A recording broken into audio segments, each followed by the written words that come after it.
Hello दोस्तों, स्वागत है आपका आपके इस YouTube channel to news for students पर। दोस्तों आज हम बात करेंगे बीएसएससी इंटर लेवल काउंसलिंग से संबंधित इस न्यूज़ के बारे में। साथ ही ये भी आपको बताएंगे कि एनसीएल का मुद्दा अभी तक कहां तक पहुंचा है, कोर्ट में क्या हुआ नहीं हुआ, उसके बारे में हम लोग जानकारी देंगे। लेकिन इसके पहले हम लोग इसके बारे में जानते हैं दोस्तों। तो बताया गया कि 11 दिनों से चल रही इंटर स्तरीय परीक्षा के लिए काउंसलिंग हुई समाप्त। 178 के नहीं मिले अंगूठे के निशान, केस उन पर दर्ज है।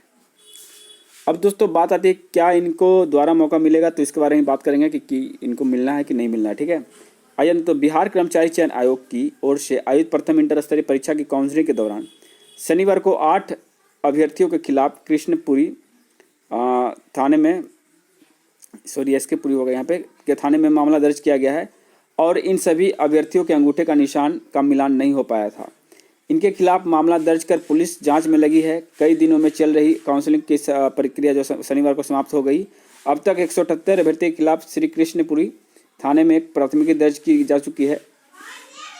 इन सभी के खिलाफ जांच शुरू कर दी गई है और अगर गड़बड़ी सामने आई तो गिरफ्तारी भी हो सकती है। फिलहाल इनको नोटिस देकर पुलिस ने छोड़ दिया है। एएन कॉलेज में लगभग 13,000 पदों पर नियुक्ति के लिए आयोजित प्रथम इंटर स्तरीय परीक्षा की काउंसलिंग में 14,410 अभ्यर्थियों को बुलाया गया था। आरंभ में 14 से 24 दिसंबर तक इसका शेड्यूल निकाला गया था, लेकिन पटना हाईकोर्ट के द्वारा स्थगित आदेश के लगाने के कारण पहले दिन का यानी 14 दिसंबर की काउंसलिंग रोक दी गई थी। लेकिन कोर्ट के द्वारा लगी रोक हटने के बाद 15 दिसंबर को यह जो है फिर शुरू हुई। 15 दिसंबर शुरू हुई और 14 दिसंबर वाले को 25 दिसंबर को एग्जाम लिया गया। ठीक है, 14,410 अभ्यर्थियों को बुलाया गया था काउंसलिंग में। पहले दिन से ही सामने आने लगे थे फिंगरप्रिंट नहीं मिलने के जो है मामले। तो काउंसलिंग के दौरान फिंगरप्रिंट मिसमैच का मामला पहले दिन से ही मिलने लगा था। कई अभ्यर्थियों के फिंगरप्रिंट के निशान पीटी या मुख्य परीक्षा या और फिजिकल टेस्ट के दौरान लिए गए उनके फिंगरप्रिंट से मैच नहीं कर रहे थे। ऐसे सभी अभ्यर्थियों के खिलाफ फर्जीवाड़ा करने के संदेह में कृष्णापुरी थाने में मामला दर्ज है और छानबीन जो है शुरू कर दी गई थी। हर बीते दिन के साथ ऐसे अभ्यर्थी संख्या बढ़ती गई और अंतिम दिन के काउंसलिंग पूरा होते ही 178 तक पहुंच गई थी। इन सभी आरोपितों के अंतिम रिजल्ट पर अब पुलिस जांच पूरी होने के बाद ही निर्णय लिया जाएगा। यदि वे दोष मुक्त निकले हैं तो इनको अपेक्षित रैंकिंग मिलने पर परीक्षा में सफल घोषित किया जा सकता है। यानी कि दोस्तों जिनका जो मिसमैच हुआ था, अगर तकनीकी प्रॉब्लम के कारण हुआ होगा और वो अगर एक्चुअल कैंडिडेट है तो उनके साथ न्याय होगा, अन्यथा उनको जेल हो सकती है। और बताया गया दोस्तों कि इन्हें अपेक्षित रैंकिंग मिलने पर परीक्षा में सफल घोषित किया जाएगा। फर्जीवाड़ा साबित होने पर न केवल आयोग की आगे इनकी परीक्षाओं को डिबेट किया जाएगा बल्कि कानूनी कार्रवाई भी और सजा भी होगी। तो ये थी दोस्तों आज की न्यूज़। तो अब हम बात करते हैं कि एनसीएल का मुद्दा क्या है और कहां तक पहुंचा है। तो दोस्तों एनसीएल का मुद्दा आप सभी को पता है कि कोर्ट में रिट याचिका जो है दायर की जा चुकी है, जिसकी सुनवाई अगले 11 जनवरी को होने वाली है। और आप लोग कई सारे ग्रुप में देखे होंगे कि इन सभी को लेकर के जो है वो फंडिंग किया जा रहा है। लगभग 500 रुपये पर कैंडिडेट या फिर मैक्सिमम जो है जो जॉब वाले हैं उनसे 2,000 रुपये की डिमांड की गई है। तो दोस्तों ये बीएसएससी प्लानिंग टीम की ओर से ये कार्य किया जा रहा है। अब बात रही थी दोस्तों कि कितने लोग पैसा दिए नहीं दिए, ये सब हिसाब जो पैसा देते हैं वो करेंगे और जो लेते हैं वो करेंगे। इसमें हम आपको कुछ भी बता नहीं सकते हैं। हाँ, लेकिन अगर जिन भाई का रिजल्ट इसमें है और वो चाहते हैं कि ये कोर्ट में जो मामला गया है वो सही है और उसमें हमें सहयोग करना चाहिए, तो आप लोग अपने हिसाब से सहयोग कर सकते हैं। बाकी जो डिटेल है वो आपको हर कहीं ना कहीं आपको चाहे आपका ग्रुप के माध्यम से हो, किसी कैंडिडेट के माध्यम से आपको मिलते रही होगी, तो आप लोग अपने हिसाब से सहयोग कर सकते हैं। मैं इसमें कोई हस्तक्षेप नहीं कर रहा हूँ क्योंकि दोस्तों ये सोशल मीडिया है, सोशल मीडिया पे इस तरह की चीज़ें वायरल नहीं की जाती है ना। अब आइए दोस्तों बात करते हैं कि जो काउंसलिंग हो चुकी है इन सभी कैंडिडेट का जो है अंतिम जो मेगा सूची है यानी कि मेरिट लिस्ट वो कब तक आने की संभावना है। तो दोस्तों अभी आपको कल जो है गत 25 को जो है ये सारा चीज़ जो है कंप्लीट हो गया है काउंसलिंग की। अब इनका डॉक्यूमेंट्स अच्छे तरीके से जांच होगी। वहाँ तो बस एक फॉर्मेलिटी निभाई जा रही थी, लेकिन अब जो जांच होगी वो कई स्तर पर होगी। अब कैंडिडेट का हर एक चीज़ डेटा मिलान तो हो चुका है, लेकिन अब उनका जो डॉक्यूमेंट्स है उनका मिलान होगा। और अगर उस डॉक्यूमेंट्स में या उनके जाति प्रमाण पत्र में या फिर उनके जो एनसीएल वगैरह है इसमें अगर कुछ त्रुटियां पाई जाती हैं या फिर कुछ गलत तरीके से जो है कुछ अप्लाई किए हैं तो इनको जो है बाहर कर दिया जाएगा डायरेक्ट मेरिट लिस्ट से। तो मेरिट लिस्ट कब तक आने की संभावना दोस्तों, तो मैं बता दूं कि मेरिट लिस्ट ऐसे तो सप्ताह भर का टाइम बता रहे थे बहुत सारे न्यूज़पेपर में। तो मेरा मानना है कि आपको कम से कम 15 जनवरी का समय नहीं लेंगे, 15 जनवरी के आसपास हो या 15 जनवरी के बाद हो, इसके पहले नहीं आने की संभावना पूर्ण है। तो बाकी जो डिटेल है वो मैं आपको बताते रहूँगा जब भी कोई अपडेट आएगी। और बात करते हैं कितने कैंडिडेट इसमें एब्सेंट हुए।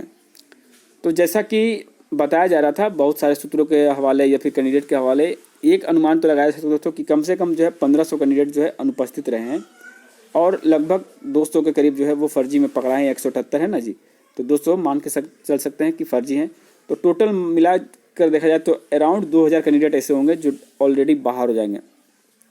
और वो कैसे हो जाएंगे दोस्तों, देखिए 1700 तो ये हो गया, 300 ऐसे कैंडिडेट होंगे जिनका जो डॉक्यूमेंट्स को लेकर के जो या फिर कैटेगरी को लेकर के, जैसे कैटेगरी बीसी में आते थे एमबीसी भर दिए हैं, एमबीसी में आते थे एससी भर दिए हैं, तो इस तरह के कैंडिडेट जो हैं वो ऑलरेडी बाहर हो जाएंगे। तो कुल मिलाकर 2000 अगर बाहर होते हैं तो 14410 में आपको 12410 कैंडिडेट बचते हैं।